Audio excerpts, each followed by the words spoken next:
বুটের ঝোল যদি এভাবে একবার রান্না করে খেতে পারেন একেবারে পাগল হয়ে যাবেন, বুটের প্রেমে পড়ে যাবেন। আসসালামু আলাইকুম, হ্যালো এভরিওয়ান, আপনারা সবাই কেমন আছেন? আশা করছি ভালো আছেন। তো আজকের রেসিপিতে থাকছে বুটের ঝোল। এগুলা কিন্তু ছোলা বুট, নর্মালি বুট না।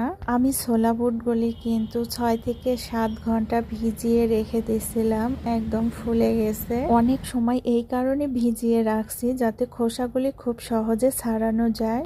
তো সবগুলি বুটের আমি খোসা ছাড়িয়ে নিলাম খুব সহজে। খোসা ছাড়িয়ে বুটগুলোকে কত কিউট লাগতেছে, তাই না?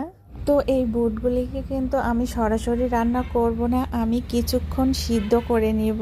একেবারে রান্না করলে পুরোপুরি সিদ্ধ হবে না, খেতেও ভালো লাগবে না। তো বুটগুলি 5 মিনিট জাল করার পরে এর মধ্যে আমি 2টি টমেটো, কাঁচামরিচ ও পেঁয়াজ দিয়ে হালকা করে একটু সিদ্ধ করে নিলাম। ওগুলি আমি ব্লেন্ড করে নিব।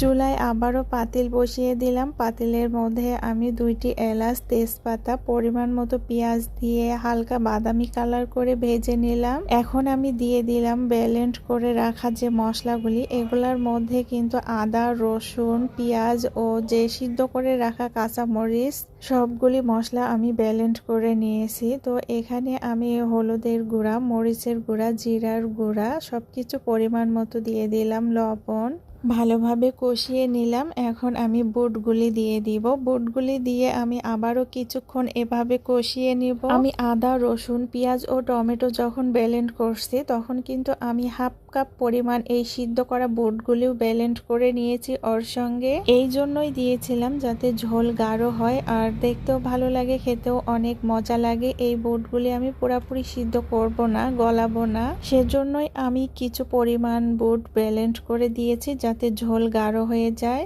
তো রান্না হয়ে আসছে প্রায়। আমি এখন একটা ডিম ভেজে নিব। একটা ডিম ভেজে আমি এই বুটের মধ্যে দিব।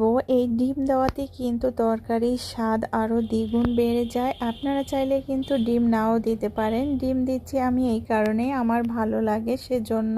এই বুটের ঝোলটা কিন্তু ডিম ছাড়া এমনি রান্না করলেও খুব ভালো লাগে। তো ডিমটা আমি ভেজে নিলাম। এখন বুটের ঝোলের মধ্যে ডিমটা দিয়ে দিব। এই ডিমটা কিন্তু রসের মধ্যে ডুবে আরো ফুলে যাবে। আমি আর 2-4 মিনিট নেড়ে চেড়ে কিন্তু নামিয়ে নিব। আমার রান্নাটা কিন্তু হয়ে আসছে। উপরে সামান্য পরিমাণ ধনিয়ার গুঁড়া দিয়ে দিয়েছি। এখন নামিয়ে শুধু পরিবেশন করার পালা। তো বুটের ঝোলের রেসিপিটা কেমন লেগেছে অবশ্যই জানাবেন। এভাবে বুটের ঝোল রান্না করলে কিন্তু অনেক মজা লাগে। তো আমার আজকের ভিডিও এই পর্যন্তই ছিল। সবাই ভালো থাকবেন, সুস্থ থাকবেন।